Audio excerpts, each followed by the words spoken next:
Hello बच्चों, कैसे हैं आप? क्या हालचाल आपके? पिछली क्लास में हम लोगों ने एवरेज प्रॉफिट मेथड में मेरे बच्चे फ्यूचर मेंटेनेबल प्रॉफिट के बारे में डिस्कशन किया था। आपको याद होगा, फ्यूचर मेंटेनेबल प्रॉफिट का हमने कई सारे नाम दिए थे, जैसे कि एक्सपेक्टेड प्रॉफिट, जैसे कि एवरेज प्रॉफिट। ये सभी आपका फ्यूचर मेंटेनेबल प्रॉफिट के ही नाम थे। मतलब फ्यूचर मेंटेनेबल का मतलब होता है कि जो जेन्युइन प्रॉफिट है बिजनेस का, बस वो निकाले, और वो जेन्युइन प्रॉफिट जो आने वाले समय में न्यू कंपनी, यानी कि जो कंपनी उसको परचेज कर रही है, वो जो कमा पाएगी, हम उसी के बारे में हमने बात किया था। मेरे प्यारे बच्चों, मैंने दो क्वेश्चन कहा था कि आप मत करना, एक तो 7th और एक 10th। तो इन दो क्वेश्चन को मैं कराऊंगा और फिर हम अगले मेथड में आज ही प्रोसीड करेंगे, ऐसी हमारी कोशिश होगी, ठीक है ना। तो आओ जरा 7th क्वेश्चन में बुकलेट का एक बार चेक करते हैं क्या है। सॉल्यूशन कर रहे हैं आप यहाँ पे। 7th क्वेश्चन का चैप्टर चल रहा है वैल्यूएशन ऑफ गुडविल। गुडविल का वैल्यूएशन। गुडविल क्या होता है? एक ब्रांड होता है। ये ब्रांड, बहुत अच्छा ब्रांड जिसको बोलते हैं, ठीक है ना। तो 7th में कहता है कि calculate the goodwill of a firm on the basis of 3 years purchase of weighted average profit of last 4 years। ध्यान से, वेटेड एवरेज प्रॉफिट, यानी कि हमें यहाँ पे वेट को कंसीडर करना होगा। और मैंने आपको बताया हुआ है कि अगर क्वेश्चन के अंदर में वेट देगा तो ठीक है, अगर वेट ना दे तो हम लोग 1 2 3 4 यानी कि जो पुराना फिगर होगा उसको 1, और फिर हम आगे बढ़ते चले जाते हैं। Profit of this 4 years as on 31st March आपको बता रहा है 12 13 14 15। ये बहुत पहले एग्जाम में क्वेश्चन आया हुआ है मेरे बच्चे, कई बार आ चुका है। तो ये कहता है कि 4 वर्षों का प्रॉफिट है and weight assign to each year ending on 31st March. लो, इसने बता ही दिया 1 2 3 4। काश हमें ये ना बताता तो भी हम 1 2 3 4 ही मानते। हमने सीखा हुआ है, you are provided with the following additional information. क्या बता रहा है जी? 3 पॉइंट्स है। 31st मार्च 2014 को मेजर रिपेयर हुआ था प्लांट में। मेरे बच्चे, जब भी प्लांट यानी कि किसी भी एसेट्स में मेजर रिपेयर होता है, बड़ा रिपेयर, तो हम ऐसे रिपेयर को एसेट्स की कॉस्ट में ऐड करते हैं। सर जैसे कि मैं आपको बताता हूँ, ये मेरा, आपको नहीं दिख रहा, ये मेरा स्टूडियो है मेरे बच्चे।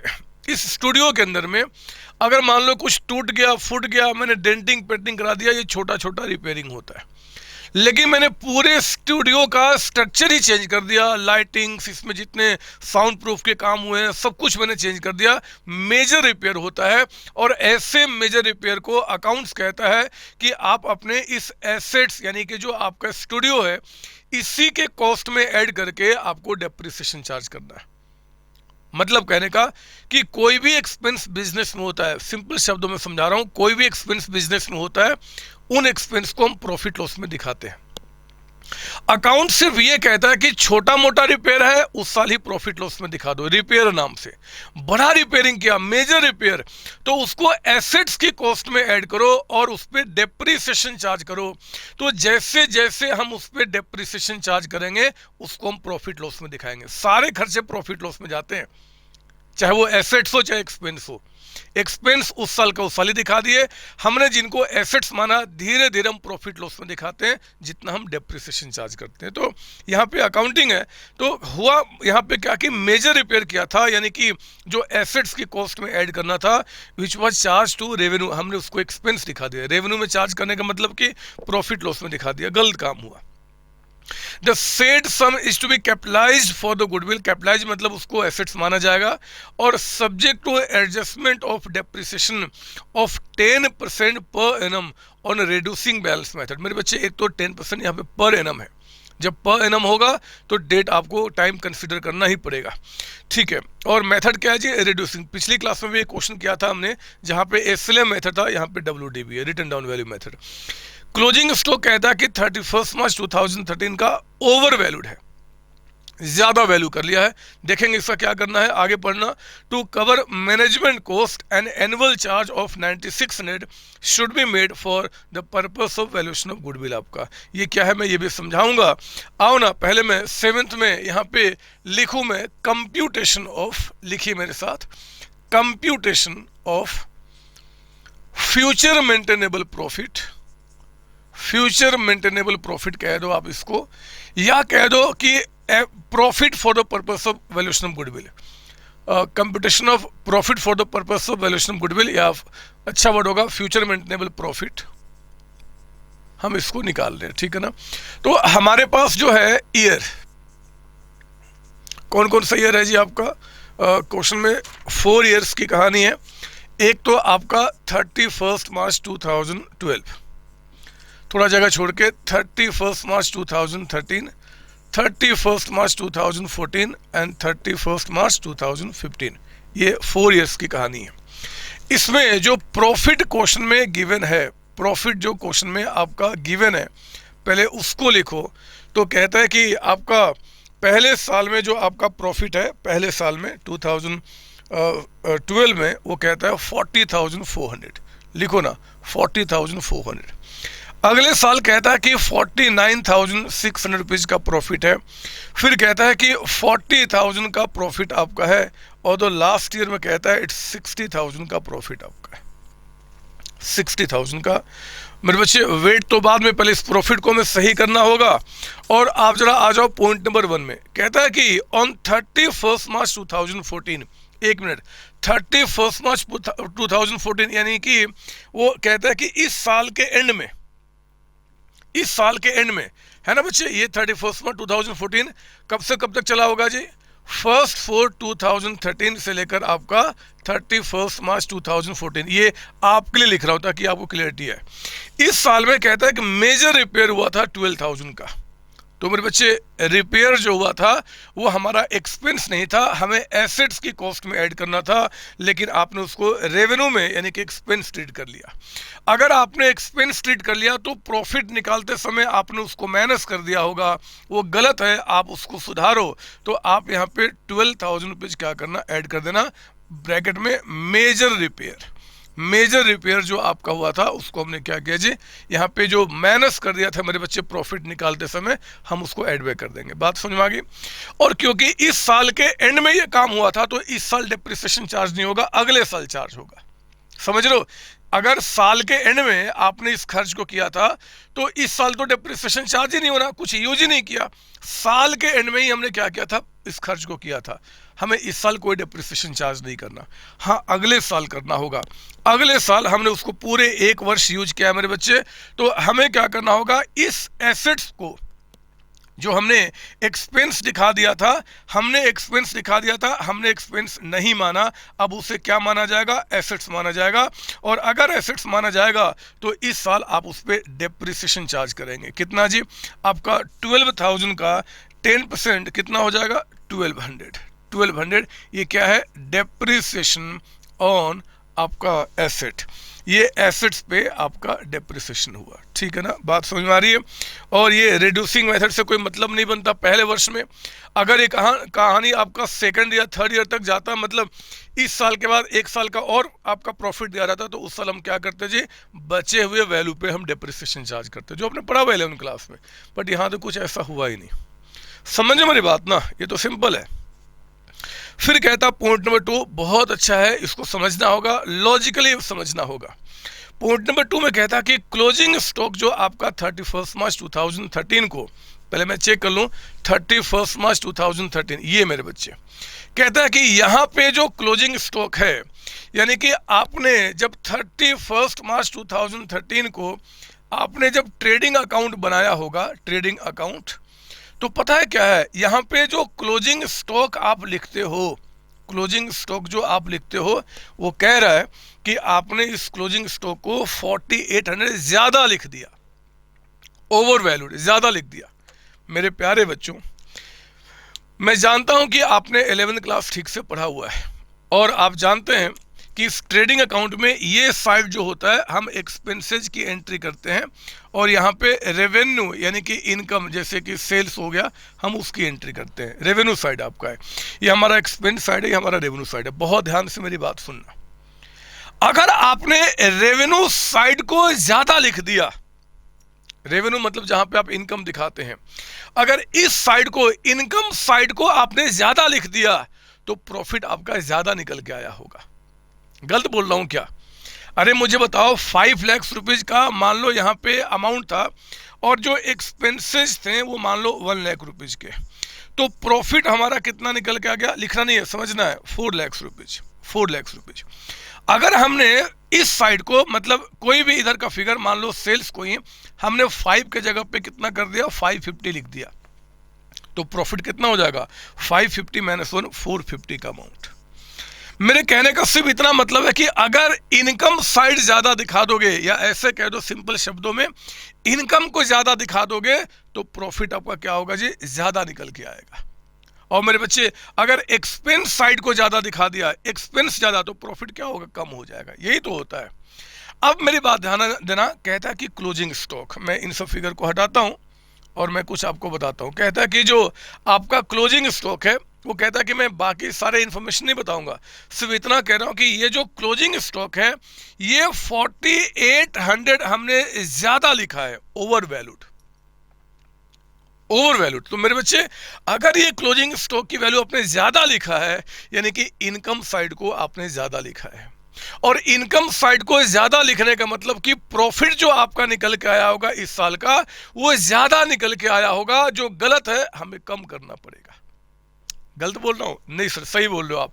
अगर आपने इनकम साइड को आपने ज्यादा लिखा, हाई लिखा, तो हमारा प्रॉफिट भी जो निकल के आया होगा, हाई निकल के आया होगा जी, बड़ा निकल के आया होगा। हमें क्या करना होगा, कम करना होगा। तो मेरे बच्चे 2013 का जो आपका प्रॉफिट होगा, मतलब ये आपको कम करना होगा कितने से, 4800 से। ब्रैकेट में over valuation of closing stock, closing stock. कोई डाउट इसमें? नहीं sir, over valuation closing stock. लेकिन मेरे बच्चे इस एडजस्टमेंट का एक दूसरा पहलू भी है सर। वो क्या, देखो जो 31 मार्च 2013 का क्लोजिंग स्टॉक होगा, वो अगले साल का, यानी कि 31 मार्च 2014 को जब ट्रेडिंग अकाउंट बनेगा, ट्रेडिंग अकाउंट, तो मेरे बच्चे इस साल का क्लोजिंग स्टॉक इस साल का ओपनिंग स्टॉक हो जाता है। उस साल का क्लोजिंग अगले साल का ओपनिंग। इसका मतलब है कि अगर 2013 में आपने क्लोजिंग स्टॉक को ज्यादा लिखा है, तो अगले साल का जो ओपनिंग स्टॉक रहा होगा उसको भी आपने ज्यादा लिखा होगा। गलत बोल रहा हूं? नहीं सर, ये भी आपका इस बार 4800 ज्यादा। और ये एक्सपेंस साइड है मेरे बच्चे, एक्सपेंस साइड है। एक्सपेंस साइड ज्यादा होने का मतलब कि खर्चे ज्यादा दिखा रहा हूं, यानी कि इस साल का जो हमारा प्रॉफिट निकल के आया होगा, कम निकल के आया होगा। जितने ज्यादा खर्चे दिखाओगे प्रॉफिट उतना कम निकल के आएगा। और जितना प्रॉफिट कम निकल के आया वो गलत है, वो गलत है, क्योंकि ज्यादा खर्च दिखा रहे हो। आप इसको सही कर दो। तो सही करने के लिए हमें क्या करना होगा जी, प्रॉफिट जो यहाँ पे कम आया था उसको बढ़ाना पड़ेगा, यानी कि अगले साल मेरे बच्चे यहाँ पे 4800 आपको ऐड करना होगा और कहना होगा ये ओवर वैल्यूएशन, ओवर वैल्यूएशन क्या जी, ऑफ ओपनिंग स्टॉक। ये इस साल का ओपनिंग स्टॉक हो जाएगा, ओपनिंग स्टॉक। एक बात और देखो, यहाँ पे डायग्राम में कुछ समझा रहा हूं। ये हमारा 31 मार्च 2013 है, और ये अगला साल 1 2013 से लेकर आपका 31 मार्च 2014 है। मेरे प्यारे बच्चों, इस साल का जो क्लोजिंग स्टॉक होगा, क्लोजिंग स्टॉक, बिना किसी डाउट के ये इस साल का क्या बन जाएगा, ओपनिंग स्टॉक। अगले साल का, पिछले साल जो बच गया वो अगले साल यूज किया जाएगा, ये पक्का है। लेकिन आपका जो इस साल का ओपनिंग स्टॉक होगा वो यहां का क्लोजिंग स्टॉक भी होगा, ऐसा नहीं है। सर क्यों नहीं है? जब पिछले साल का क्लोजिंग स्टॉक इस साल का ओपनिंग स्टॉक हो सकता है, तो फिर इस साल का जो आपका ओपनिंग इस साल का क्लोजिंग स्टॉक क्यों नहीं होगा? वहां भी तो गलती गई होगी। नहीं मेरे बच्चे, मैं आपको थोड़ा रियल लाइफ में लेकर आता हूं कि एक्चुअली जब आप बड़े हो जाएंगे, किसी कंपनी में काम करने जाएंगे, तो मैं बताना चाहता हूं कि क्लोजिंग स्टॉक वैल्यू कैसे होता है। होता क्या है मैं बताऊं कि साल के एंड में, साल के एंड में, हर एक साल के एंड में, यहां जहां भी साल का एंड होगा, हम अपने गोडाउन में जाते हैं जहां पे हमारे स्टॉक रखे हुए हैं। हम उन गोडाउन में जितने गुड्स होते हैं उनका वजन करते हैं कि आखिर उनका वजन कितना है, और उस वजन को उस दिन पे जो प्राइस होता है हम उससे उसको मल्टीप्लाई करके उसका हम कॉस्ट निकाल लेते हैं। मेरे कहने का इतना मतलब है कि इसका मतलब कि हर एक साल के एंड में आपने स्टॉक को वैल्यू किया होगा, हर एक साल के एंड में। तो यहाँ पे जो आपने गलती की होगी ना, यहाँ पे जो गलती हुई होगी वो गलती यहाँ पे आ सकती है, लेकिन ये जो पीरियड है 1 साल का पीरियड है, ये 1 सेकंड का पीरियड है मेरे बच्चे, ये 1 साल का है। यहाँ पे दोबारा स्टॉक वैल्यू किया गया होगा, और अगर यहाँ पे वो मिस्टेक नहीं बताएगा तो फिर मिस्टेक नहीं है। देखो ना, वो सिर्फ 31 मार्च 2013 का जो क्लोजिंग स्टॉक है सिर्फ उसमें गलती बता रहा है। तो इसका क्लोजिंग, इसका ओपनिंग होगा, लेकिन इसका क्लोजिंग से उससे कोई मतलब नहीं। इसीलिए हमें सिर्फ यहीं तक इंपैक्ट आपको देखना है। ये बात ध्यान रखना। बच्चे अक्सर गलतियां करते कि यार फिर तो ये जन्म जन्म तक रिश्ता बन गया, उसका क्लोजिंग ओपनिंग फिर ये वो, ऐसा नहीं है। आप रियल लाइफ में आएंगे समझ जाएंगे। अब ये प्यारे प्यारे छोटे छोटे बच्चे उतने ही समझा रहा हूँ जितनी आपको रिक्वायरमेंट है। पॉइंट नंबर 3 कहता है कि to cover management cost annual charge कीजिए, अंडरलाइन एनुअल चार्ज को करेंगे, अंडरलाइन आप एनुअल चार्ज को 9600 should be made for the purpose of goodwill valuation. मेरे बच्चों यहां पे कहता है कि मैनेजमेंट कॉस्ट जो होगा उसको कवर करने के लिए, मतलब ऐसा लगता है कि नई कंपनी जब ओल्ड कंपनी को परचेज करेगी तो उनको मैनेजमेंट पे एडिशनल 9600 रुपीज खर्च करना पड़ेगा। तो भैया जब मुझे खर्च करना पड़ेगा वो तो प्रॉफिट मेंटेन हम नहीं कर पाएंगे। तो यानी कि मैं हर एक साल, क्योंकि एनुअल है मेरे बच्चे, आपको हर एक साल क्या करना होगा, 9600 माइनस करना होगा। ये क्या है, मैनेजमेंट कॉस्ट। मैनेजमेंट कॉस्ट आपका यहाँ भी आप माइनस कीजिए, यहाँ भी आप 9600 को मैनेजमेंट शॉर्ट में लिख देता हूँ MGT, मैनेजमेंट कॉस्ट, यहाँ भी माइनस किया जाएगा। यहाँ भी आपको माइनस करना पड़ेगा 9600, हर एक एनुअल चार्ज है ना, हर एक साल आपका मैनेजमेंट कॉस्ट आपका, और यहाँ भी आपको माइनस करना होगा 9600 मैनेजमेंट कॉस्ट आपका। तो ये अब माइनस करके फिर चेक करो कि एक्चुअली आपका यहाँ पे क्या निकल के आता है प्रॉफिट चारों साल का। चेक कीजिए, पहला first year, this is second year, third year and fourth year. पहले साल में 40,400 माइनस 9600 कितना आ गया बच्चों, 40,400 माइनस आपका 9600, इट इज 30,800। 30,800 का पहले साल में what we are getting, future maintainable profit. Maintainable profit, बात समझ में आ रही है सर? हाँ, अच्छा अगले साल का जरा बताओ क्या निकल के आएगा। तो 49,600 माइनस 4800 और माइनस 9600, तो मेरे बच्चे 35,200 कम। 40 एंड 12 52 एंड ये 56,800 हो गया, माइनस 9600 ये 47,200 रुपीज का अमाउंट आपका है। 47,200 यहाँ पे 60,000 में से माइनस कीजिए 1200, माइनस कीजिए 9600, अमाउंट आ गया 49,200 रुपीज का अमाउंट, 49,200। तो इस तरीके से हमने निकाला। जरा बताओ ये हमारा क्या निकल के आ गया, फ्यूचर मेंटेनेबल प्रॉफिट। मेरे बच्चे अब ध्यान देना होगा, ये पॉइंट 1 हुआ, हमें यहाँ पे वेटेड चाहिए। Number 2 computation of weighted average profit. आप वेटेड एवरेज प्रॉफिट भी कह सकते हैं, वेटेड फ्यूचर मेंटेनेबल प्रॉफिट भी कह सकते हैं, कोई दिक्कत थोड़ी ही है। तो आपने लिखा यहाँ पे ईयर 31 मार्च 2012, 31 मार्च 2013, 31 मार्च 2014, 31 मार्च 2015। सर बहुत फास्ट आप चल रहे हो। मेरे बच्चे ऐसा मत बोलो, ऐसा मत बोलो। आप जानते हो कि ये प्रॉफिट नहीं, हम इस प्रॉफिट को लेंगे।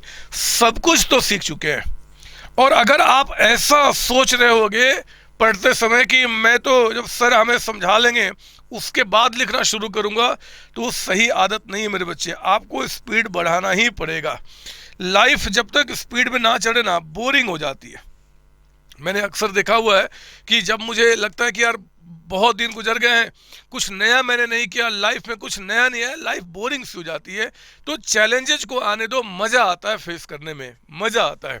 ये प्रॉफिट हमारा है मेरे बच्चे, इनको हमें वेट से मल्टीप्लाई करना होगा। क्वेश्चन बदमाश ने पहले ही आपको वेट बता दिया। काश हमें वेट ना बताता, काश ना बताता, तो मैं यहाँ पे क्या करता कि मैं यहाँ पे वेट खुद लिखता, लेकिन बदमाश ने बता दिया। कोई बात नहीं, है ना, सभी बच्चे लिख लेंगे क्या जाता है। वेटेड प्रॉफिट बताइए कितना निकल के आया। तो 30,008 इंटू 1, ये आपका 30,800 का अमाउंट हो गया। ये हो जाएगा जी 70,400 का अमाउंट। ये कितना हो जाएगा मुझे नहीं आता, आप कर लो, आपको करना है तो। मैं तो इस पे करूँगा। 47,200 मल्टीप्लाइड बाई 3, मेरे बच्चे 1,41,141,600 रुपीज़ का अमाउंट। और यहाँ पे 49,200 मल्टीप्लाइड बाई 4, ये आ गया 1,96,800 रुपीज़ का अमाउंट। इस तरीके से जरा बताओ ये टोटल कितना निकल के आ गया, बोलो जरा टोटल कितना निकल के आ गया। तो 196,800 प्लस 141,600 प्लस आपका 70,400 एंड प्लस आपका 30,800। मेरे प्यारे बच्चों ये 4,39,600 रुपीज़ का अमाउंट निकल के आया। दिस है टोटल प्रॉफिट। तो अब हमें क्या करना होगा जी, वेटेड एवरेज प्रॉफिट निकालना होगा। वेटेड एवरेज प्रॉफिट बताइए जरा कैसे निकल के आता है। सर ये 439,600 पर लिख दो यहाँ पे, और इसको डिवाइड करो सर नंबर ऑफ वेट से। बताओ कितना आ गया 10, तो आप इसको 10 से डिवाइड करेंगे, यानी कि ये आ गया ₹43,960। सर कभी कभी आप रुपीज़ ऐसे लिखते हो, कभी कभी नहीं लिखते हो, तो हम करें तो क्या करें, आपकी मर्जी, लिखो तो भी ठीक है, ना लिखो तो भी ठीक हो। लेकिन अगर आप सीरियस हो, अगर आप अच्छे बच्चे हो, तो मैं लिखूँ ना लिखो, आप अमाउंट में लिख दिया करो, कोई दिक्कत नहीं है। फिर सर आपने यहाँ क्यों नहीं लिखा, ऐसे कर लो ना, यहाँ पे ब्रैकेट में रुपीज़, जब सब में रुपीज़ लगना तो यहाँ लिख दो, बार बार क्यों लिखूंगा, टाइम की सेविंग है। सर नहीं लिखा तो कोई दिक्कत नहीं है, लिखो तो अच्छा है। अब गुडविल निकालो, ये देखो गुडविल कितना हो जाएगा जी, ये 43,960 मल्टीप्लाइड बाय, जरा बताओ इस क्वेश्चन में कितने ईयर्स है, जरा बताओ कितने ईयर्स है आपका। तो कौन सा क्वेश्चन था, हम तो भूल ही गए, 7th क्वेश्चन था। 7th में ईयर्स कितनी बात करता है, आपका ईयर्स की बात करता है 3 years purchase price multiplied by 3। जरा बताओ 43,960 मल्टीप्लाइड बाय 3 कितना निकल के आएगा, 131,880 का अमाउंट, 131,880 का amount. This is your value of goodwill. चाय पीऊंगा, आप कॉपी कीजिए, चाय पीऊंगा, आप कॉपी कीजिए। आप में से कई सारे बच्चे, मैं समझता हूँ शायद अभी 12th क्लास में आपके जितने बच्चे हैं उनमें से बहुत कम बच्चे हैं जो मुझे रिस्पोंड करते हैं, कभी कम से कम हाय हेलो भी नहीं करते हैं। मतलब जो डाउट सेशन का टाइम होता है मैं बैठा रहता हूँ, चाहे वो 12th क्लास का बच्चा हो, चाहे हाँ मेरे सीए वाले जो बच्चे हैं, सीएमए वाले बच्चे, सीएस जो वाले बच्चे हैं, वो बहुत ज़्यादा रिस्पॉन्ड करते हैं, बहुत ज़्यादा वो मुझसे बात करते हैं डाउट टाइम पे, कुछ बातें करनी, कुछ फीलिंग शेयर करना है। लेकिन ये 12th क्लास वाले बच्चे मैं देखता हूँ कि बहुत कम। आप कम से कम एक मैसेज तो डाल दिया करो कि सर मैं पढ़ रहा हूँ, अच्छे से पढ़ रहा हूँ, मुझे सर सारी बातें समझ में आ रही है। कम से कम इतना तो मैसेज कर सकते हो व्हाट्सएप मेरे नंबर पे, डाउट सेशन नंबर पे, मुझे अच्छा लगेगा कि हाँ कम से कम मेरे बच्चे पढ़ रहे हैं। तो जो भी बच्चा इस वीडियो को जब देखेगा और अगर आपको ये बातें समझ में आ रही हैं या नहीं समझ में आ रही हैं, तो आपको डाउट सेशन के टाइम पे एक मैसेज टाइप करना है, व्हाट्सएप मैसेज, और मुझे भेजना है कि सर मुझे आपकी क्लासेस समझ में आ रही हैं या समझ में नहीं आ रही है। अगर आ रही है बहुत अच्छी बात है, मुझे मोटिवेशन मिलेगा कि मैं बच्चों को समझा पा रहा हूँ। इतने दूर होने के बावजूद नहीं मिल पा रही है तो मैं और कोशिश करूंगा अच्छी तरीके से समझाने के लिए, बट कम से कम मुझे बताओ तो। आप मुझसे रिस्पॉन्ड ही नहीं करते, बताओ जरा कैसे काम चलेगा। ये हमारा यहाँ पे 7th क्वेश्चन सॉल्व हो गया। मैं अब आपको और आगे लेके चलता हूँ। आज ना हम दोनों कहीं दूर चलेंगे मेरे बच्चे, आज कहीं दूर, पढ़ाई से दूर। मतलब जिंदगी सिर्फ पढ़ाई थोड़े है कि जब देखो तो पढ़ाई पढ़ाई पढ़ाई, सर पढ़ाते रहते हैं, आप पढ़ते रहते हो, समय गुजरते रहता है, ये ठीक थोड़ा ही लगता है। हमें इससे कहीं दूर निकलना है, कहीं दूर। और वो दूर कहाँ पे जाके रुकेगा, क्वेश्चन नंबर 10th के पास। आओ ना 10th क्वेश्चन करते हैं, पढ़ेंगे नहीं मेरे बच्चे, आप समझ लो कि 10th क्वेश्चन में हम सैर कर रहे हैं, मैं और आप दोनों मिल गए हैं, एक छोटी सी कहानी है, हम उसको आपस में शेयर करेंगे और बढ़ते चलेंगे। क्वेश्चन नंबर 10th बस। और आपको विश्वास दिलाऊं मैं, जब 10th क्वेश्चन पढ़ोगे तो आपके अंदर एक छोटी सी गुदगुदी होगी। सर कैसे गुदगुदी? देखो ना, सीओसी लिमिटेड, नाम तो सुना ही होगा, नाम तो सुना ही होगा। COC limited agreed to purchase business of Wipro limited. Wipro Azim Premji का कोई बिजनेस है, उसको भी खरीदने की तैयारी कर रहा हूं मैं। फॉर दिस पर्पस कहता है goodwill is to be valued at 3 years purchase of average profit of previous 4 years adjusted profit. And profit कहता है कि पिछले 4 वर्षों का लो, ये तो मुझे सेम लग रहा है, 40,400, 49,600, 50, 60, यही इंफॉर्मेशन था क्या 7th क्वेश्चन में भी? सर लगभग तो सेम ही था, वहां पे लास्ट के दो में 40-60, यहाँ पे 50-60 है। चलो कोई बात नहीं, आगे शायद कुछ मिल जाए। कहता है आपका यहाँ पे पॉइंट 1 में कि 1st 9/2018 को मेजर रिपेयर हुआ है प्लांट मशीनरी में 12,000 का, which was charge to revenue. अभी किया था हमने, लेकिन यहाँ पे थोड़ा फर्क है मेरे बच्चे। उस क्वेश्चन में मेजर रिपेयर जो हुआ था वो पिछले साल यानी कि 13 के बिल्कुल एंड में हुआ था, यहाँ साल के बीच में हुआ है। कहता है this was agreed to be capitalized for the goodwill subject to 10% depreciation on diminishing balance method। Closing stock कहता है कि यहाँ पे ओवर वैल्यूड है, सेम पॉइंट निकल के आ रहा है। In order to cover the cost of management annual charge 96 ने, ये भी बिल्कुल सेम है। मतलब इस क्वेश्चन को कराने का मुझे कोई लॉजिक समझ में नहीं आ रहा है, कोई लॉजिक। और अगर आप सोच रहे होगे कि सर ये क्वेश्चन कराएंगे, तो आप बहुत ही गलत फहमी में जी रहे हैं। इसमें एक तो वेटेड नहीं है, यानी कि वेट से मल्टीप्लाई हमें नहीं करना। यहाँ पे बस मैं पॉइंट ए को समझाऊंगा और कुछ नहीं करने वाला, कसम से बोल रहा हूं, कसम से सिर्फ पॉइंट 1 समझाऊंगा और कुछ नहीं करूंगा। और मैंने जानबूझ के इसका आंसर भी मैंने कोट नहीं किया है, इसलिए क्योंकि मुझे विश्वास है कि मेरे बच्चे जो है इस क्वेश्चन को अपने आप समझ जाएंगे, मुझसे आंसर पूछेंगे भी नहीं। और अगर आपने मैसेज किया कि सर इसका आंसर क्या होगा, तो वो भी नहीं बताऊंगा। विश्वास उसको बोलते हैं कि जहां पे क्वेश्चन में आंसर ना हो और फिर भी मेरा दिल कहता है कि हाँ जी मैंने बिल्कुल सही किया हुआ है, उसको विश्वास कहते हैं। तो मैं आपको यहाँ पे काम करता हूँ, आप लिखना नहीं, घर में कर लेना, मैं समझा रहा हूँ सिर्फ थोड़ा सा। 31/12, यहाँ पे ध्यान देना कि 12 में एंडिंग हो रहा है, दिसंबर में 2016, 31/12/2017, 31/12/2018 एंड 31/12/2019। इस बार ईयर एंडिंग क्या हो रहा है? दिसंबर में हो रहा है, ध्यान देने वाली बात है। ये कहता है कि जो प्रॉफिट आपका क्वेश्चन में दिया हुआ है, सर हम भी लिखे ना ना ना, मैं समझा रहा हूँ बस, मैं कराऊंगा नहीं, करना खुद आपको। 49,600 यहाँ पे 50,000 का अमाउंट है और यहाँ कहता है 60,000 का अमाउंट है।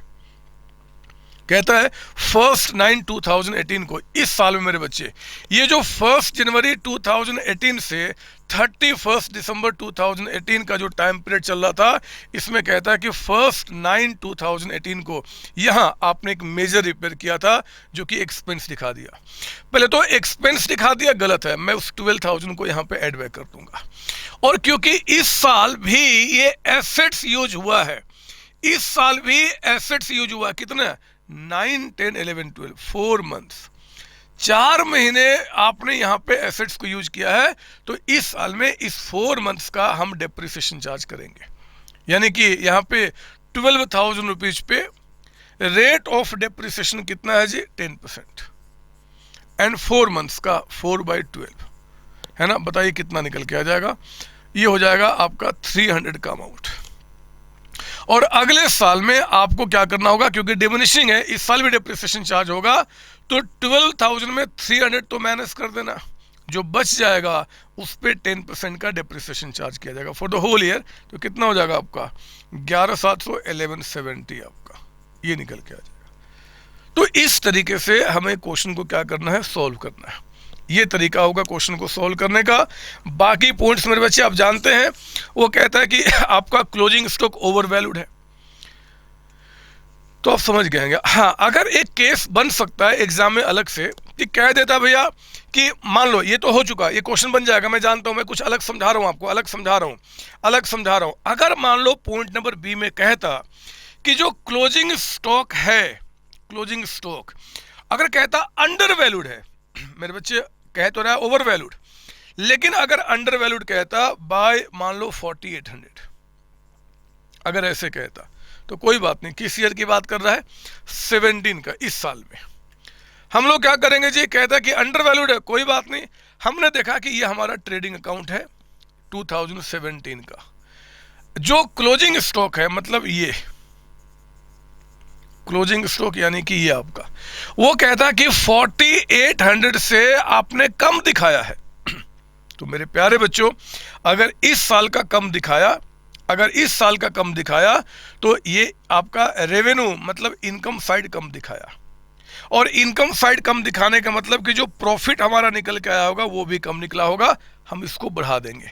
तो इस साल में क्या होगा, 4800 बढ़ाया जाएगा। ध्यान रखना, इस क्वेश्चन में नहीं, इस क्वेश्चन में वो ओवर वैल्यूड कह रहा, मैं कह रहा हूं कि अगर वो अंडर वैल्यूड कहता तब मैं क्या करता, ठीक है ना। और हाँ, जो इस साल का क्लोजिंग स्टॉक है वो अगले साल का क्या बन जाएगा जी, ओपनिंग स्टॉक। तो आपका 2018 का जब हम ट्रेडिंग अकाउंट बनाए होंगे तो ओपनिंग स्टॉक को 4800 हमने कम लिखा होगा, मतलब खर्चे कम दिखाए। खर्चे कम दिखाने का मतलब कि प्रॉफिट ज्यादा निकल के आया होगा, हमें कम करना होगा, माइनस कर देंगे। इन शॉर्ट, एक बार अगर प्लस होगा तो दूसरी बार उसका माइनस हो जाएगा, अल्टीमेट इंपैक्ट आपका जीरो, नील हो जाएगा। यहाँ पे बात समझ में आ रही है? बात समझ में आ रही है? Yes sir, yes yes sir.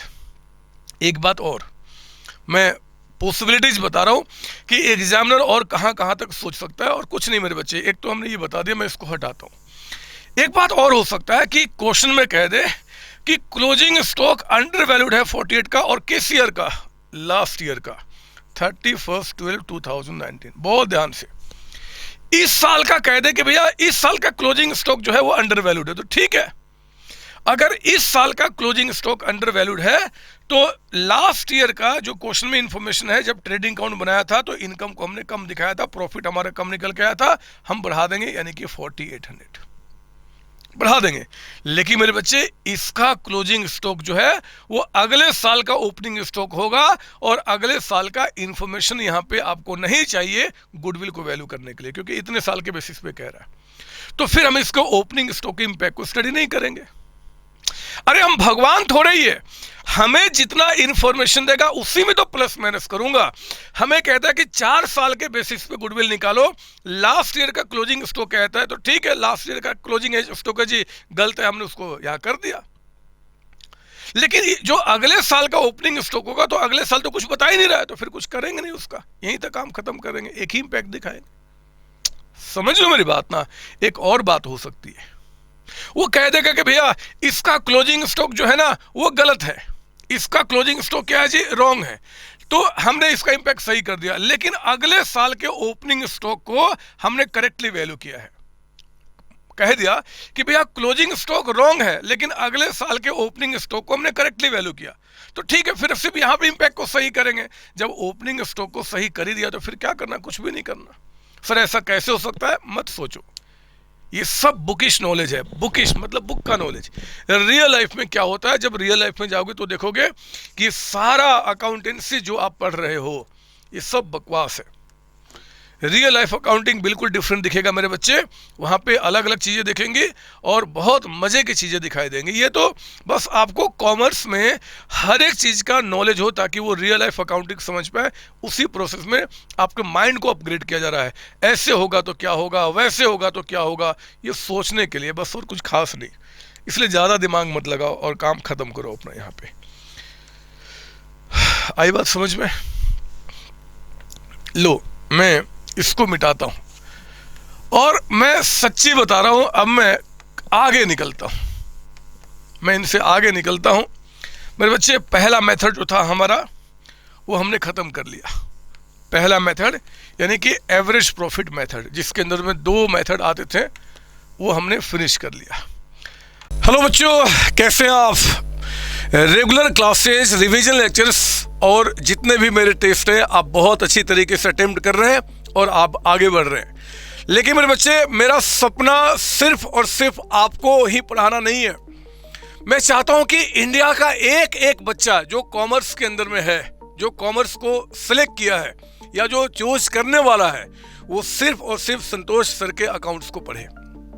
सच बोल रहा हूं, मैं खुल के बोल रहा हूं, यही मेरा सपना है। और इस सपने को मेरे बच्चे मैं अकेला पूरा नहीं कर सकता। जो क्वालिटी एजुकेशन हमारे बच्चों को चाहिए 11th क्लास 12th क्लास में, इवन एट जीरो कॉस्ट, आप जानते हैं कि मैं कोई चार्ज आपसे नहीं ले रहा है, ये जीरो कॉस्ट में अगर दुनिया के कोने कोने में पहुंचाना है तो इसकी जिम्मेदारी मुझे अपने साथ साथ मुझे अपने बच्चों यानी कि आप पे शिफ्ट करनी पड़ेगी।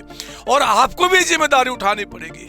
आपके जितने भी फ्रेंड्स हैं, आपके जितने भी रिलेटिव्स हैं, मैं नहीं जानता कैसे, लेकिन सबके पास ये बात पहुंचाना पड़ेगा कि संतोष सर की क्लासेस बिल्कुल फ्री है, आप उनको पढ़ें और पढ़ के एग्जाम को प्रॉपर तरीके से दें। किसी भी ट्यूशन की रिक्वायरमेंट नहीं है, किसी भी ट्यूशन की रिक्वायरमेंट नहीं मेरे बच्चे। एक एक कॉन्सेप्ट को, एक एक थ्योरी को, एक एक प्रैक्टिकल को मैंने कवर किया। आप इस बात को जानते हैं, आगे का बेड़ा आपको उठाना पड़ेगा। इस इंडिया में जितने भी कॉमर्स के बच्चे हैं उनको बताना होगा कि आप संतोष सर के चैनल पे आएं और 11th 12th क्लास की एक एक क्लास को प्रॉपर तरीके से स्टडी करें। आपको ये करना पड़ेगा और करना पड़ेगा, ये करना पड़ेगा मेरे बच्चे। All the best, thank you.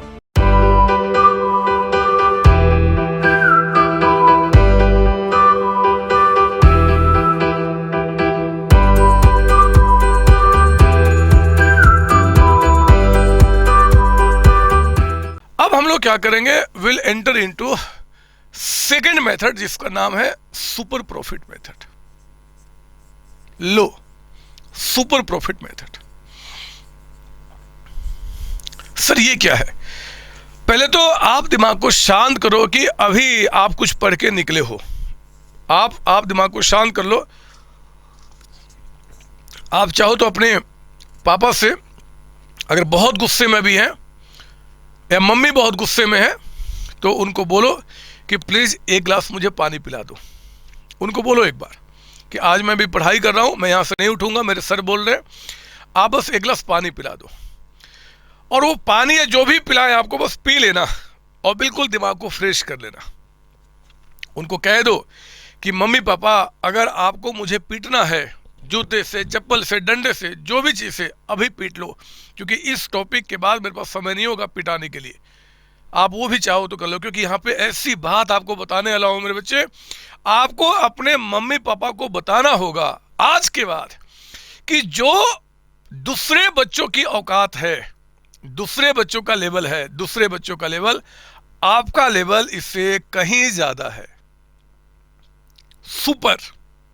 Superman नहीं, सुपरमैन, वो सुपरमैन क्या होता है? जिसके पास एक्स्ट्रा ऑर्डिनरी पावर होते हैं।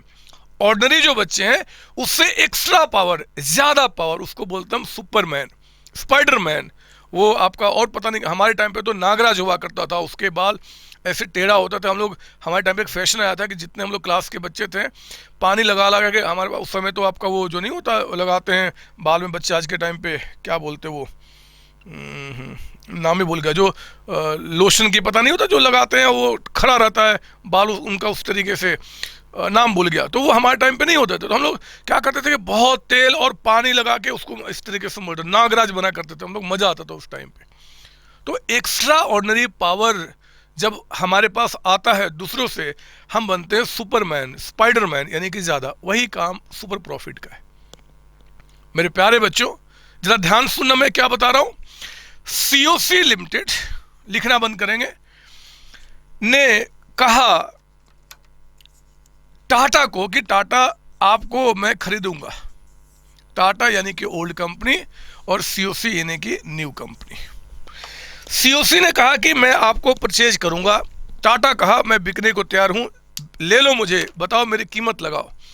हमने कहा कि कीमत तो बात की बात है ही, मैं पहले आपकी गुडविल की कीमत लगाना चाहता हूं। गुडविल, आपकी ब्रांड वैल्यू की कीमत। टाटा से हमने कहा कि टाटा बताओ कैसे वैल्यू करें। टाटा ने कहा कि देखो जी, मैं आपको दिखाता हूं 1, 2, 3 साल, इन 3 वर्षों में जो सही प्रॉफिट, जिसको आप फ्यूचर मेंटेनेबल कहा करते थे, वो जेन्युइन प्रॉफिट जो हमने कमाया है, यहाँ पे 5 लाख रुपीज कमाया है, यहाँ पे 8 लाख रुपीज कमाया है और यहाँ पे 7 लाख रुपीज कमाया है। ये हमने प्रॉफिट कमाया है। तो टाटा ने कहा कि आप इसका एवरेज निकाल लो। जब हमने एवरेज प्रॉफिट निकाला तो निकल के आया कितना, 8 + 7 कितना हो गया जी, 15 + 5 20। मैं एक और बढ़ा देता हूँ, यहाँ पे 6 कर देता हूँ, तो कितना हो गया, 21, है ना। 21 डिवाइड बाई 3 यानी कि 7 लाख निकल के आ गया एवरेज प्रॉफिट। टाटा ने कहा कि देखो जी, आप जब गुडविल निकालोगे, तो ये कौन कह रहा है? टाटा कह रहा है कि जो मैं on an average 7 lakh rupees कमा रहा हूं, मेरे जाने के बाद आप कमाओगे। आप एक काम करो, इसको ईयर्स परचेज प्राइस मान लो 2 साल तक आप इसका बेनिफिट लोगे, तो आप 14 लाख रुपीज हमारे गुडविल की कीमत हमें पे कर दो। ऐसा मुझे टाटा ने कहा। आप मुझे बताओ कि क्या टाटा गलत बोल रहा है? क्या टाटा गलत बोल रहा है? नहीं सर, वो जेन्युइन बात कर रहा है, वो बात लॉजिकल है सर। लो, मेरी चाय भी गिर गई, मैंने इसको पता नहीं क्यों दबा दिया। इसलिए मैं टाटा ओटा को नहीं परचेज करता, बड़ी बड़ी कंपनी को परचेज करता हूं। ठीक है, कोई बात नहीं, मैं इसको बाद में देखूंगा, पहले यहां पे आइए। मैंने कहा है कि टाटा, मैं आपको परचेज करना चाहता हूं, बताओ तुम्हारे ब्रांड की वैल्यू क्या लगाऊं? किसकी वैल्यू जी? ब्रांड। आपकी ब्रांड, आपका जो रेपुटेशन है मार्केट में कस्टमर्स के बीच, उसकी कीमत क्या लगाऊं? तो इन्होंने कहा कि पिछले 3 साल का ऑन एन एवरेज जो प्रॉफिट कमा रहा हूं, 7 लाख कमा रहा हूं, मेरे ब्रांड के चलते आपको लगभग 2 साल तक इसका बेनिफिट मिलेगा। मेरे कस्टमर आपके पास आएंगे मेरे ब्रांड के नाम के चक्कर में, तो 14 लाख आप मुझे पे कर दो। ऐसा मुझे टाटा ने कहा।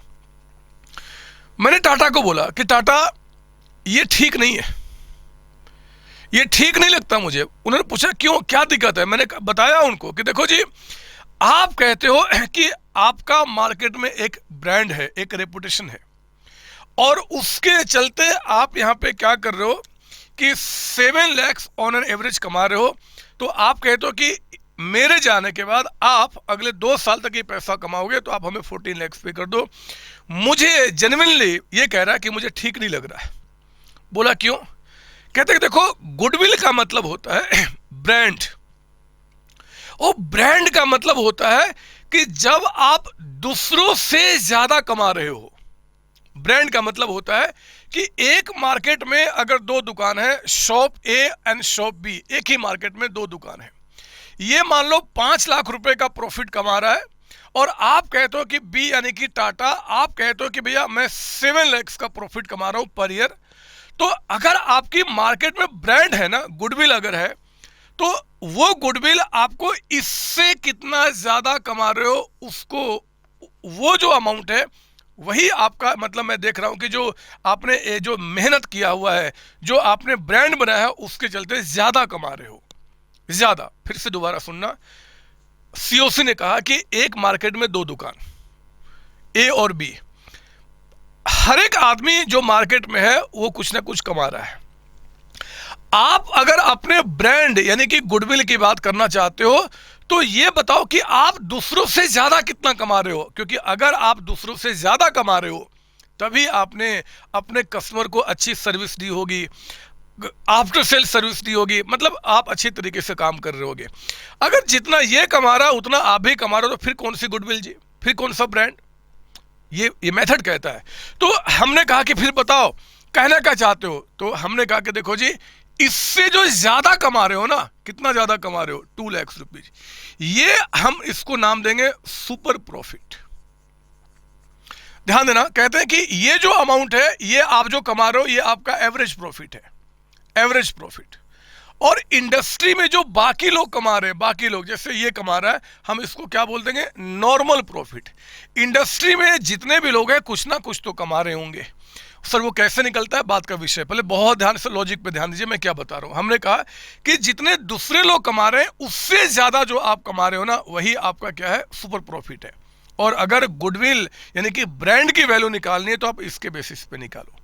तो हमने कहा कि बताओ जी, इस मेथड में फिर गुडविल कैसे निकल के आएगा? वहां नहीं, आपको यहां लिखना है। लिखिए मेरे साथ, इस मेथड में मेरे बच्चे, गुडविल की जो वैल्यू होगी, गुडविल वो होगा आपका सुपर प्रॉफिट।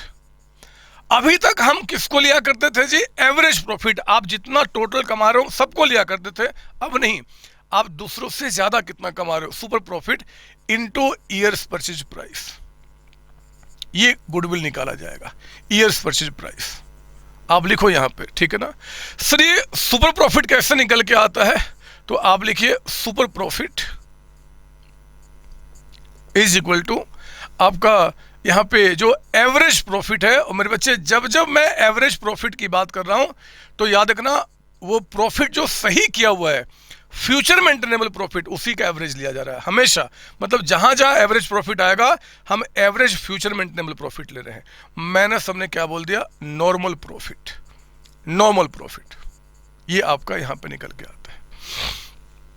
एवरेज प्रॉफिट क्या होता है हम सीखते आ रहे हैं जी, कैसे निकलता है वो हम जानते हैं। नॉर्मल प्रॉफिट क्या होता है हम थोड़ी देर बाद उसका डिस्कशन करेंगे। आप पहले इसकी कॉपी कर लो। और आपके दिमाग में एक सवाल उठ रहा है कि सर ऐसा कैसे हो सकता है कि कोई कंपनी किसी दूसरी कंपनी से ज़्यादा कमा रही होगी, ऐसा कैसे हो सकता है जब एक ही मार्केट है। और फिर ऐसा मैं आपको समझाता हूँ सिंपल लैंग्वेज में। इस मेथड को आपको समझने के लिए एक छोटा सा एग्जाम्पल आपके सामने कोट करूंगा, बातें समझ में आ जाएंगी। इसको मैं मिटा दूं, यस सर मैं इसको मिटाता हूँ, इसको मिटाता हूँ, मैं इसको मैं मिटाता हूं। पता है आप ध्यान देना ये चीज क्या है मैं आपको समझाऊं।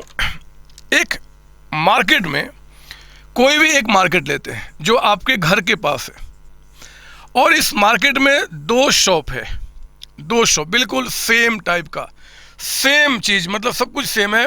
ये बस इसका नाम देता हूं, शॉप ए है, दुकान ए, एंड शॉप बी। दोनों ही दुकानें जो है मेरे बच्चे राशन की दुकानें हैं,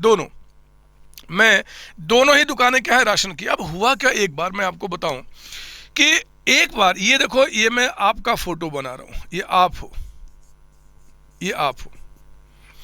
आप किसी दिन सुबह सुबह उठे, और सुबह सुबह उठने के बाद आपको मन किया कि यार मुझे ना ब्रेड खाना है, पहले ब्रेड खाऊंगा, और ब्रेड खाने के बाद फिर क्या करूंगा, मैं पढ़ाई करने बैठूंगा।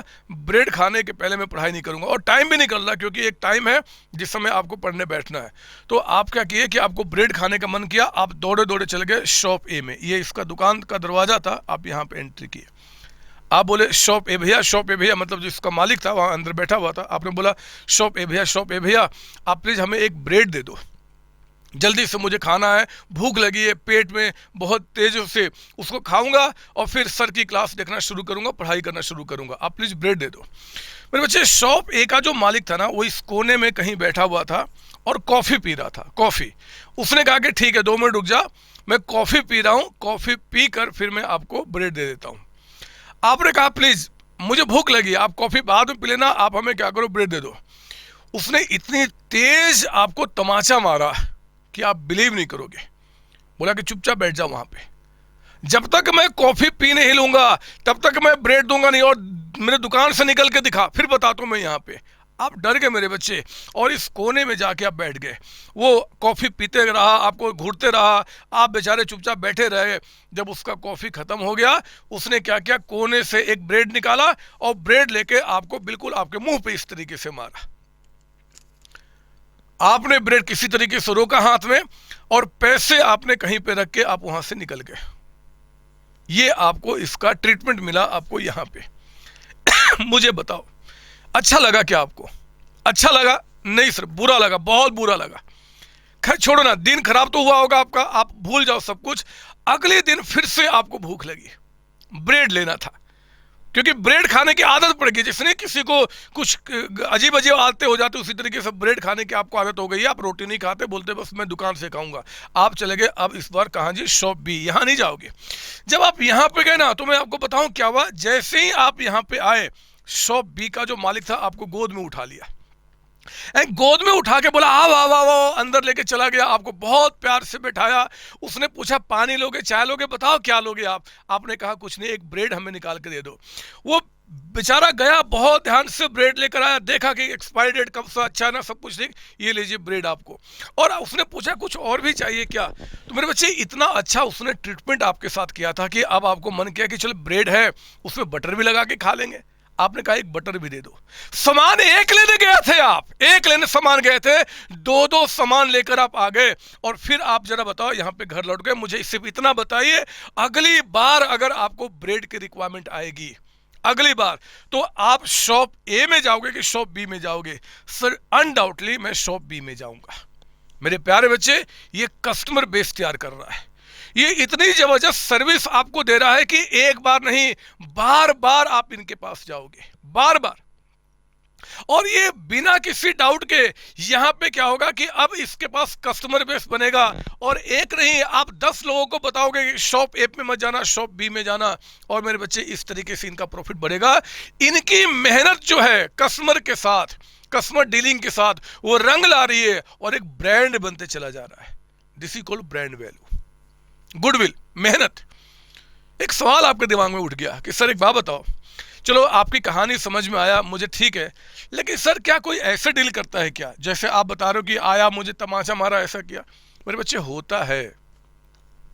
हम जिस देश में रहते हैं, इस देश के अंदर में जो सरकारी गवर्नमेंट बैंक है, रेलवे स्टेशन है, या गवर्नमेंट का कोई भी चीज, जहां पे कोई पुलिस स्टेशन हो गया, आप कहीं भी जाओ यही ट्रीटमेंट आपको मिलता है। सच्चाई बता रहा हूं कि आप एक बार आप किसी SBI, state bank of India, मैं अपनी एक्सपीरियंस बता रहा हूं, जब मैं छोटा बच्चा था आपके जैसा दिखता था, मेरा अकाउंट वहां पे मैंने खोला हुआ था, और उस अकाउंट में मेरे बच्चे पैसा जमा करने के लिए लाइन पे हम लगे रहते थे कि भैया पैसा हमारा जमा कर लो, जमा कर लो। और वो जो आपका जो अकाउंट, वहाँ पे जो अकाउंट्स डिपार्टमेंट में वो जो बाबू या बबू नहीं, मतलब जो औरतें बैठी रहती थी, वो आपस में गेम खेलना, बातें करना, बहू बेटी की बातें करना, दोस्तों की बातें करना, वही चलते रहता था। मतलब पैसा जमा करने मैं गया हूँ, मैं कस्टमर हूँ, लेकिन कुत्ते जैसा जो डीलिंग होता है ना, उस तरीके से वो डीलिंग आज भी करते हैं। मुझे नहीं पता, क्योंकि मैंने 10-12 साल से उस बैंक का मुंह भी नहीं देखा।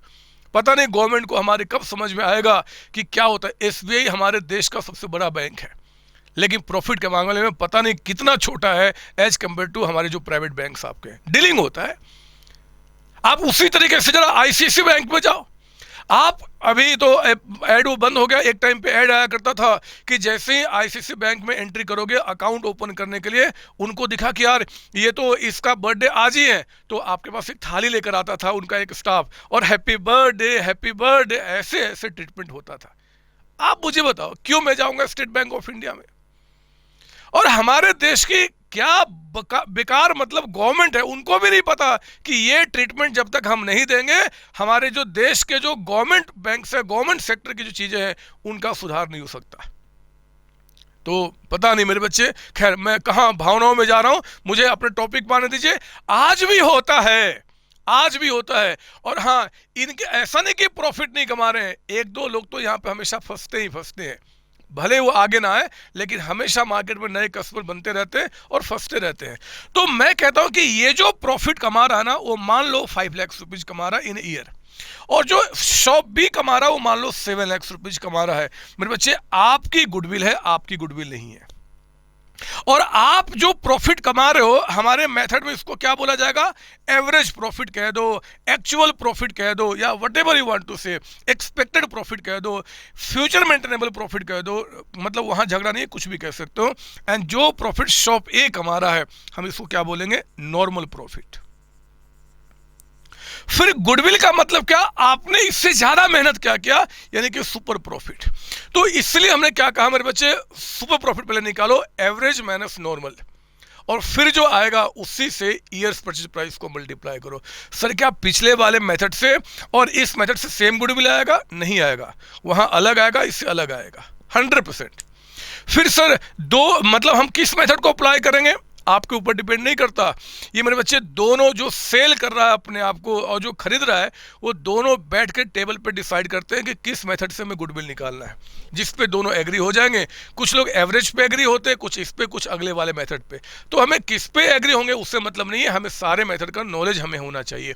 तो मैं आपको बता रहा हूँ यहाँ पे सुपर आपका, ठीक है, सुपर प्रॉफिट निकल गया, एवरेज माइनस नॉर्मल। सर ये नॉर्मल प्रॉफिट कैसे निकलता है? लिखो ना, नॉर्मल प्रॉफिट, नॉर्मल, क्या लिख दिया मैंने, नॉर्मल प्रॉफिट, ये कैसे निकलता है? तो नॉर्मल का मतलब होता है मेरे बच्चे, यहां पे आप लेंगे normal profit, average capital employed, average capital employed into normal rate of return, normal rate of return.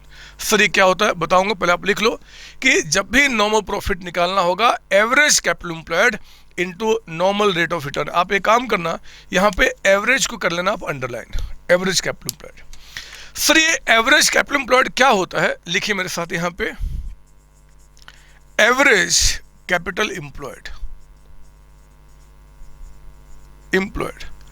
मेरे बच्चे आप छोटे बच्चे हैं, मैं बताऊं आपके लिए क्या फॉलो होता है। तो ओपनिंग कैपिटल एम्प्लॉयड यानी कि हमारे बिजनेस में साल के स्टार्टिंग में कितने पैसे एम्प्लॉयड हैं, opening capital employed plus closing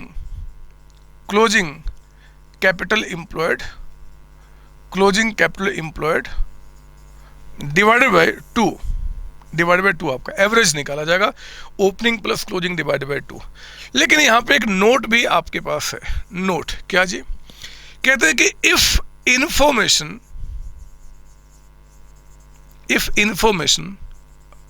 about opening and closing, अभी बहुत सारे क्वेश्चन करेंगे, आप लिखते चलिए। If information about opening and closing capital employed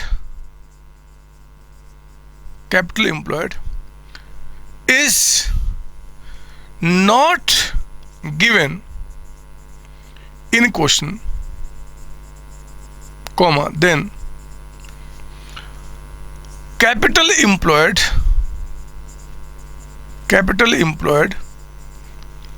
will be assumed to be average capital employed.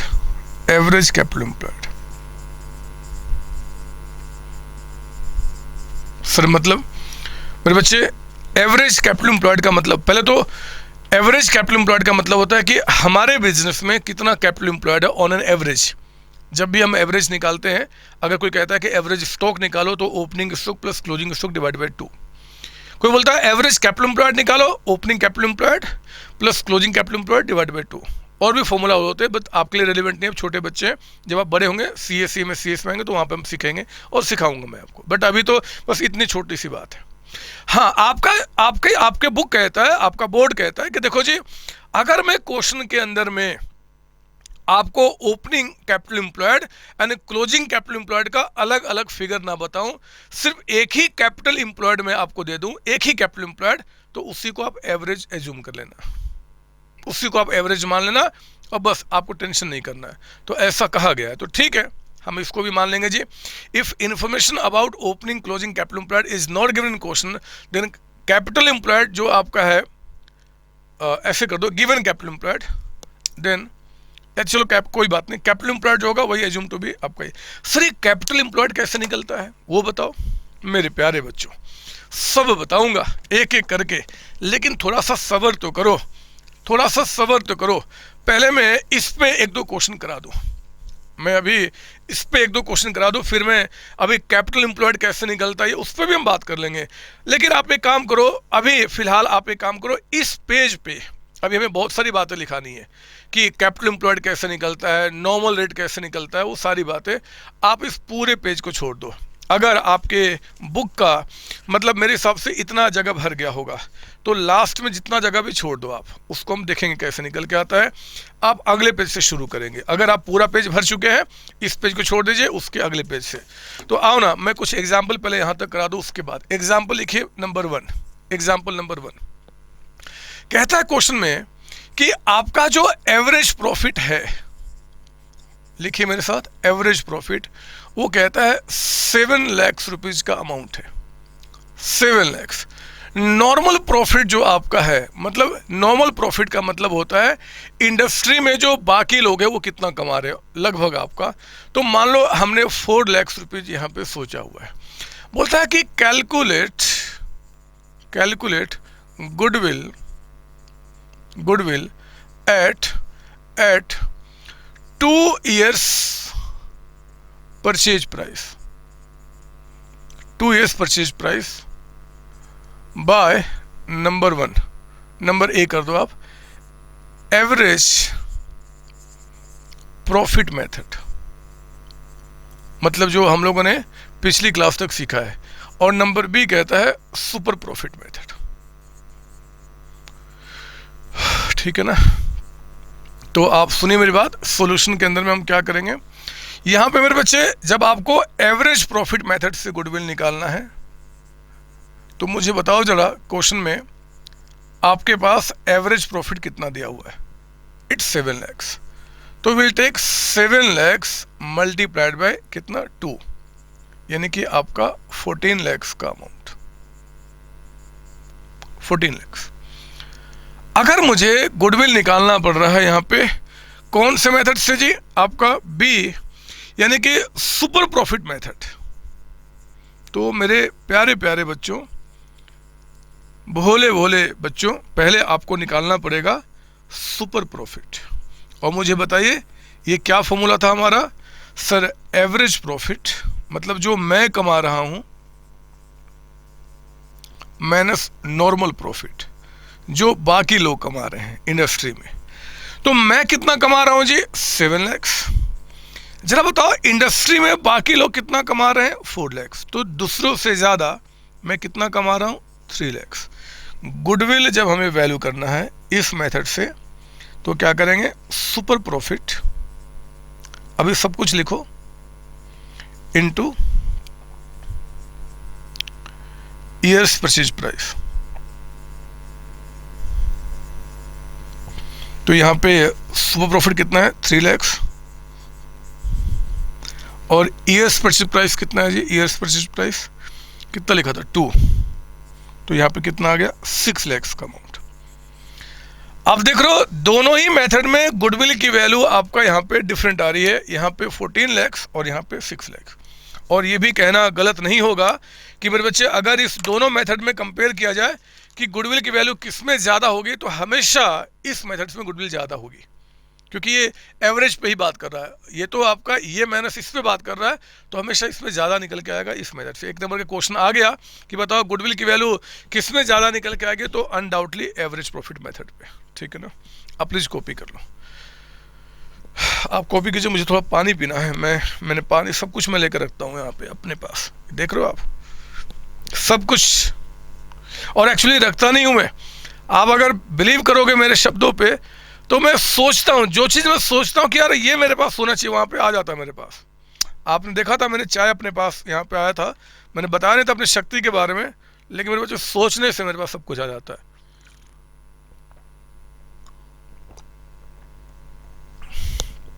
बस सोचने से।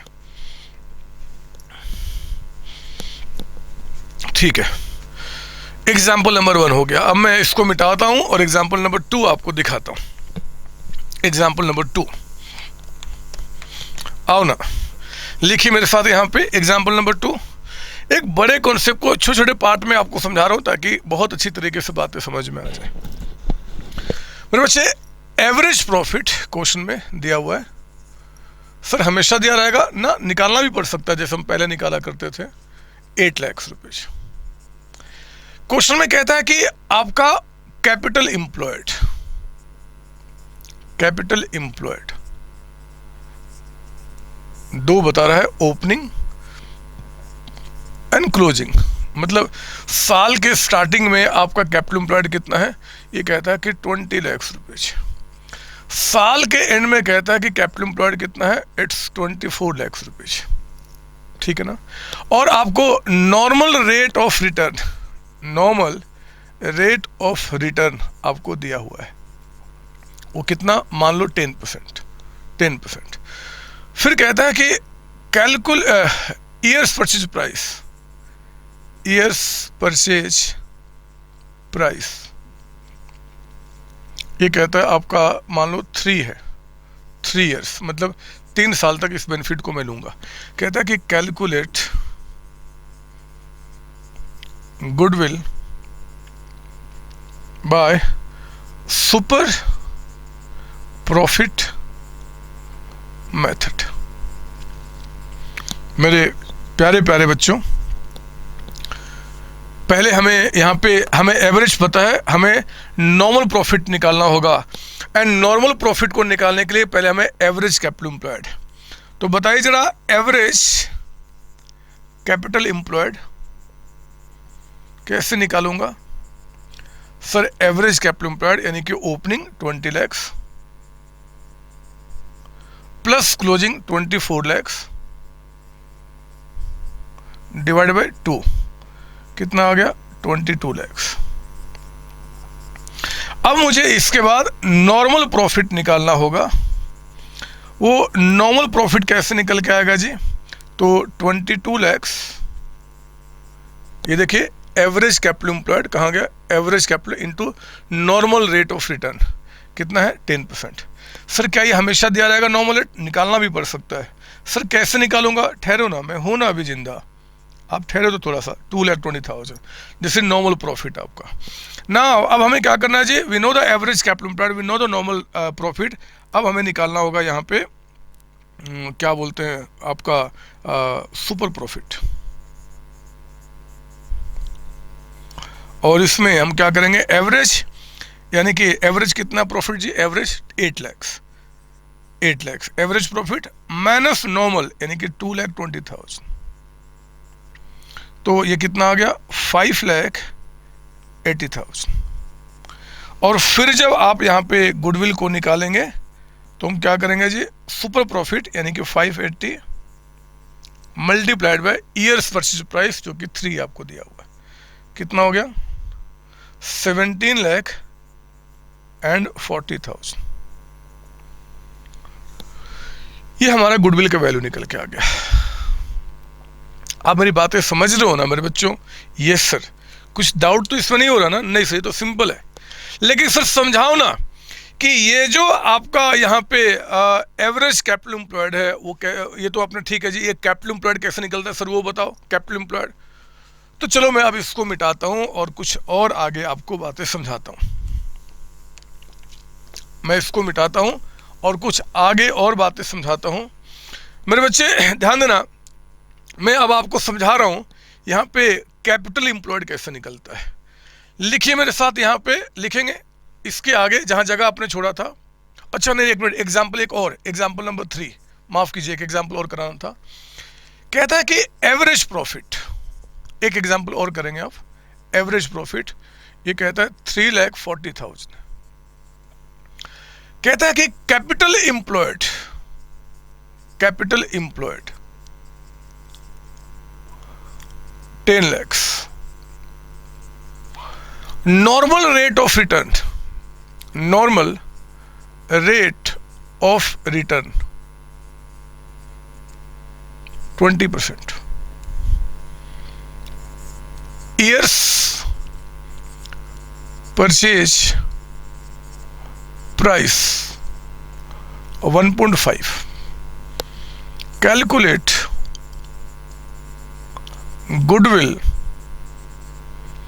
By super profit method. मेरे बच्चे सॉल्यूशन में आप आइए और यहाँ पे आपको पहले एवरेज हमें पता है, हमें निकालना होगा नॉर्मल प्रॉफिट। नॉर्मल प्रॉफिट क्या फॉर्मूला था? Average capital employed into normal rate of return.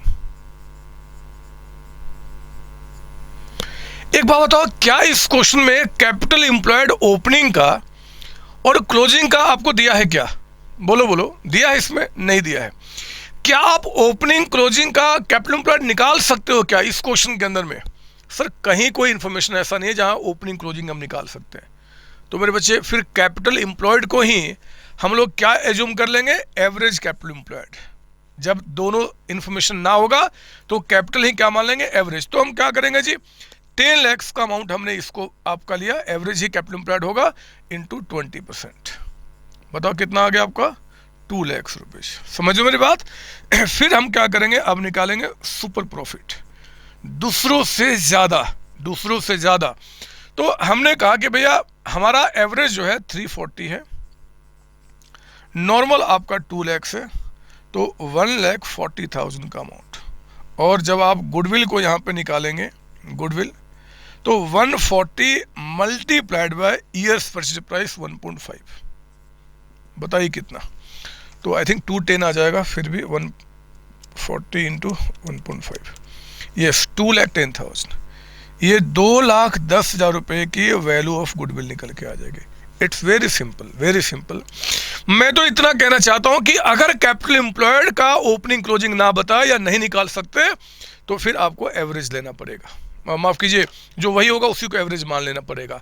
और कैपिटल एम्प्लॉयड अगर ओपनिंग क्लोजिंग का दिया हुआ है तो मेरे बच्चे हम उसी को आपका opening plus closing divide by 2 करके एवरेज निकाल लेंगे।